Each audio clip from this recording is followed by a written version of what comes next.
In today's video, we are going to try and make a mold of a hamburger and then see what we can do with it.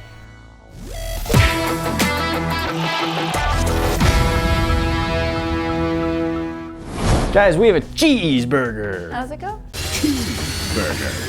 And we want to try and make a mold of it. Now, if you guys have ever seen Nate making molds in the past with silicone, you've probably noticed it's very, very liquid when it starts out, and a cheeseburger is not going to survive that, so we need to make it with something different. Silicone also doesn't cure very quickly. It can take hours before it really solidifies, and I think it would get too much into all the really tiny nooks and crannies of this, including like inside the bun. We have also in the past used an alginate mold material. I made a video where I cast my hand in a thumbs up position, and that was pretty cool. We want to try doing that with our burger first. Here's the basic idea. We don't think a cheeseburger would survive its way through a silicone mold, so we're going to try and make an alginate mold first and cast it in plaster, and then make a second mold off of the plaster casting. We can then explore what fun things we can cast into the silicone mold. To begin with, we need to make sure that none of the pieces are going to go anywhere. In an attempt to sort of waterproof it or alginate proof it, we're going to hit it with some clear coat, and then we're going to be using a lot of skewers or toothpicks to try and just hold it all together. So once we have everything solidified, more or less in one piece and drying, we're going to go ahead and make our box for the alginate.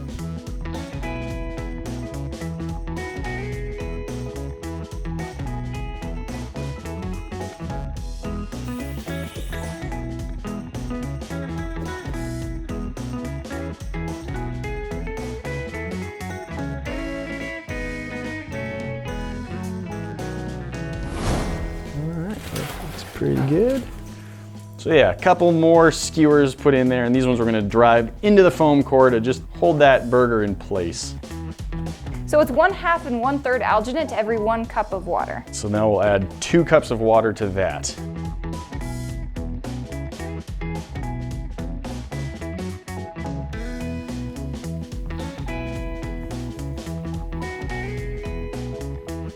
I'm hoping this isn't gonna soak into the bun too much. You'll notice that when Nate was pouring, he was being very careful to not pour over the top and let it drip off the sides. He was pouring from the sides and letting it fill up from the bottom. That keeps any air bubbles from forming so that we don't end up with any weird pockets in our burger. Okay, our alginate has now been sitting here. It's been about 20 minutes. That's actually longer than it needed. Yep. It was fairly firm after about 10, which is awesome with alginate. So now we have to try and demold it, and the whole thing is glued together rather intensely, which is what we wanted because that way it doesn't leak, but now we have to get it open. And this alginate is so soft and easy to cut through. It's like a very soft jello, basically. All right, let's just flip that. Get that? Ah, hamburger bun. Hey, I think it actually worked. There's an embedded burger for you right there. That's most of it right there. I'm liking this. Yeah, look at that. Every little sesame seed made its own little impression. That's gonna look so good when it casts. You can actually see right here in between the meat and the lettuce. Yeah. We knew we were gonna have that problem, but there's the problem right there. But if you're doing this, you cast something in alginate and you need to scrape out your mold, try and find something soft like a rubber spatula or something so you don't accidentally tear through your mold as you're working.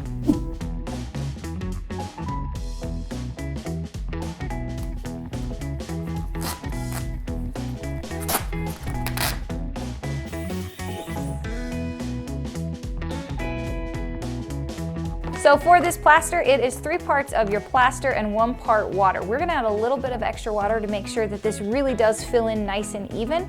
And we're gonna use cold water. You don't ever wanna start your plaster with hot water because as it sets, it actually warms up. So you're gonna activate it a lot faster if you use hot water and have less time to work. Use cold water, mix, and then pour. It's crazy to see just how many bubbles will just start rising to the surface.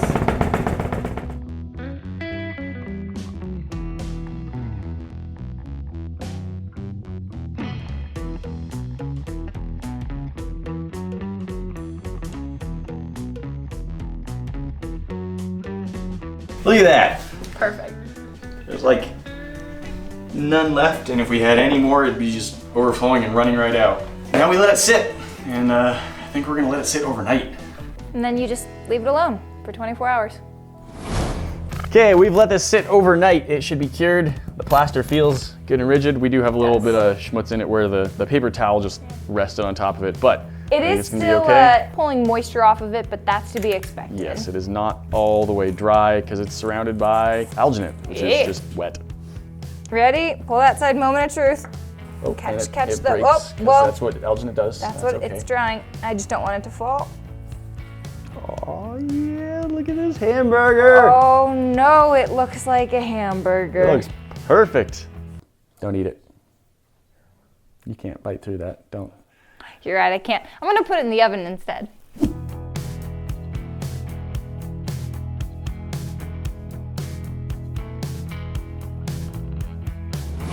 Our hamburger is now out of the oven. We had it in there at about 150 Fahrenheit we ended up doing it about 2 hours, which may have been more than was necessary, but it's nice and dry now, so we like where it's at. It was dry. Until she decided to taste it.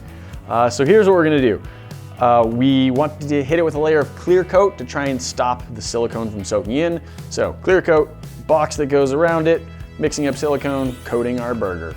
So in the past, you've probably seen Nate put silicone after he's put the catalyst into the vacuum chamber to get rid of the bubbles. Unfortunately, this is too much silicone to go in there, so if we did, it would just bubble over right over the top. So yes, there will be some bubbles. However, because this is such a thin silicone mixture, they're gonna mostly rise to the top, so we should be okay. I'm just making sure there's no big, massive air pockets in there. And again, when you're pouring silicone and there may still be a few bubbles, you wanna pour from as high up as possible and as thin a stream as possible. I'm gonna pour about halfway full and then I'm gonna tilt this little container. Now the reason I'm gonna do that is because we did get some air pockets. Alginate and plaster tend to be very cheap and very easy to get your hands on. Silicone and silicone catalyst, a bit less so we don't want this spilling out. So a normal cure time for this is normally what's called the first coat on a statue or any sort of sculpture that you're trying to mold. That can take up to 2 hours with a very thin coat. This one, I think we should leave overnight again. Let's do it.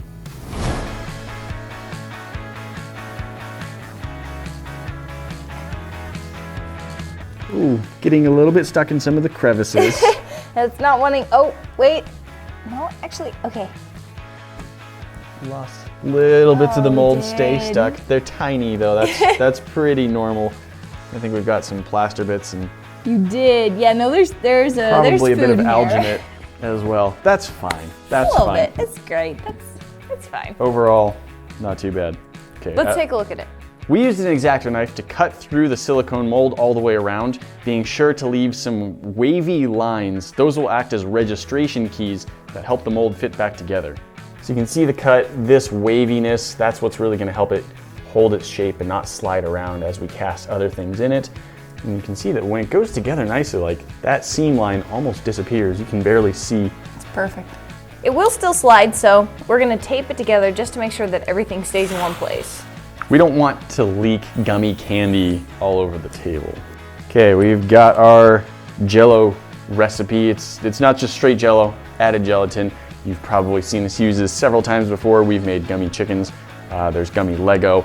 Lots of fun stuff has been cast in this gummy. So we're gonna pour this down in and hopefully get a nice gummy cheeseburger. So our mold is done. We've got our jelly candy in the burger mold. So day 4, we're gonna go ahead and unmold this, see what turned out.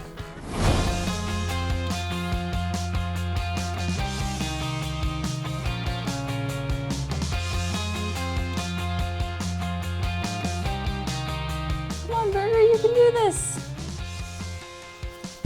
Okay. You can see the seam. It's actually pretty good. You can see the sesame seeds. It's got sesame seeds. I don't want to hit it with my big torch because I'm worried about losing all that detail, but you can slightly see the seam and that's okay.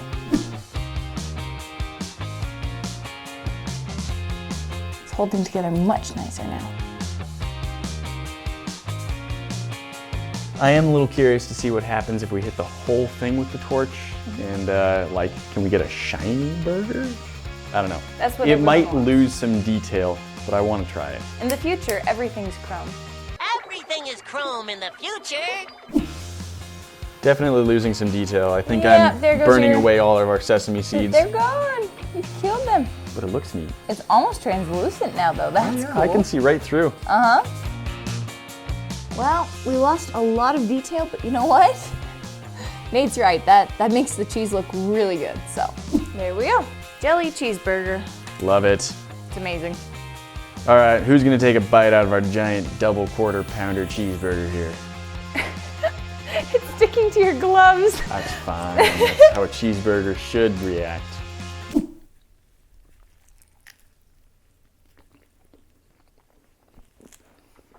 Delicious. Guys, we have a cheeseburger mold. We've somewhat successfully cast a gummy cheeseburger. We want your ideas. What else do you want to see us cast in this cheeseburger mold? What have you always wanted to see a cheeseburger made out of? Did you ever think that there was something else that you wanted a cheeseburger to be other than a cheeseburger? Hey guys, we got all kinds of cool stuff in the shop, including kits you can build yourself. Click down there to check them out, check it out, and see it next. I was getting distracted. Could we do that one more time, please?